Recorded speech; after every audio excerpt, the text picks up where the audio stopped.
another episode. So dito na naman kami. So nakita nyo kabukiran to, no? Pero guys, ano to?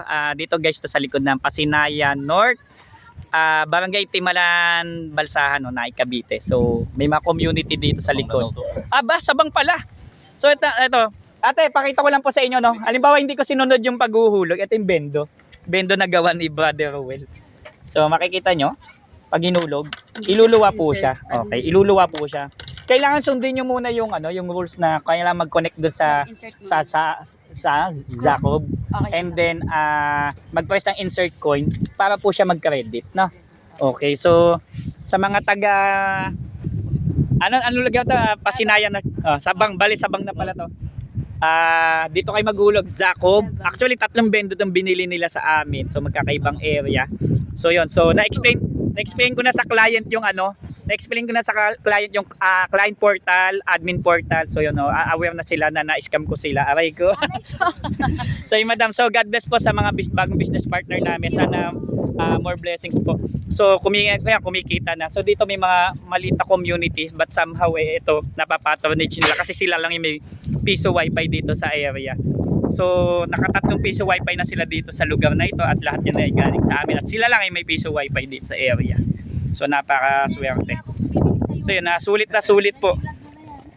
And then alam ko may project pa daw sila somewhere in Teresa Rizal. And mamaya po kita-kita po tayo sa Alfonso, Cavite, no? Barangay Kaisuyo, Purok 6 po. Kita-kita po tayo mamaya. Diyan na naman tayo mag-aasik ng lagim. Aray ko. At salamat pala sa nagbigay ng tuyo sa kay Mami Abik po, no? Tsaka kay Sir Fernandez po, no, ng kapipi sa tansa. Napakasarap pala ng tuyo. Yung paborito din ng pusa ko.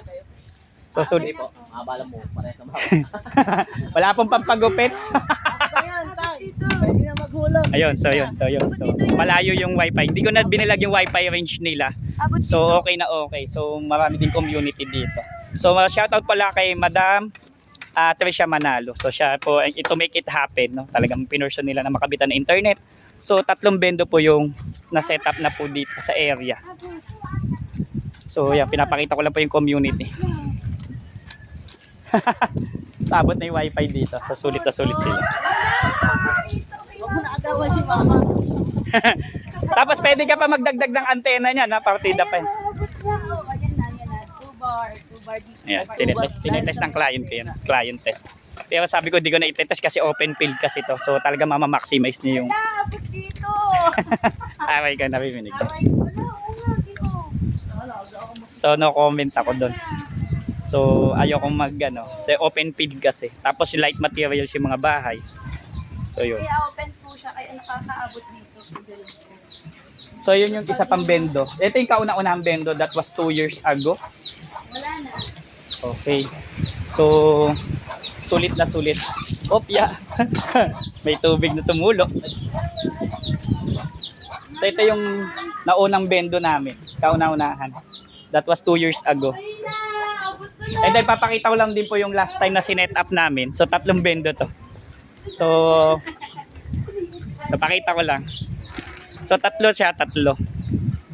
So pero magkakaiba ng source to. Ito yung 2 bendo, isa yung source, and then yung isa malayo is naka-separate. Kamusta naman, bossing? Okay naman. Kamusta, nagagamit naman po ba? So ito yung piso wifi na isa pa. So kamukha, so, magaling din yung gumawa. Ito yung inabot kami, ito. Yung PC gumagawa yan. So yan. Dito pa rin yan guys, na isang location sa Pasinayan. Likod lang po na Pasinayan. Yung PC mo gawa mo. SM piso wifi. So 3 piso wifi sa isang area. So pero yung isa is bukod po yung source. So yan. So okay na po yun. So Ma'am Tricia Manalo, salamat po sa pagpili sa PC mo gawa mo. And nakita naman po nila yung aming service, no? At yung tibay ng bendo, wala pa po kaming history of repair dito sa area. So yan, sa pilay. So maraming salamat po, no? At least natapos na yung aming journey. Ayun, maraming salamat po. Bye-bye. Thank you po. So maraming salamat po. PC mo gawa mo, don't forget to subscribe.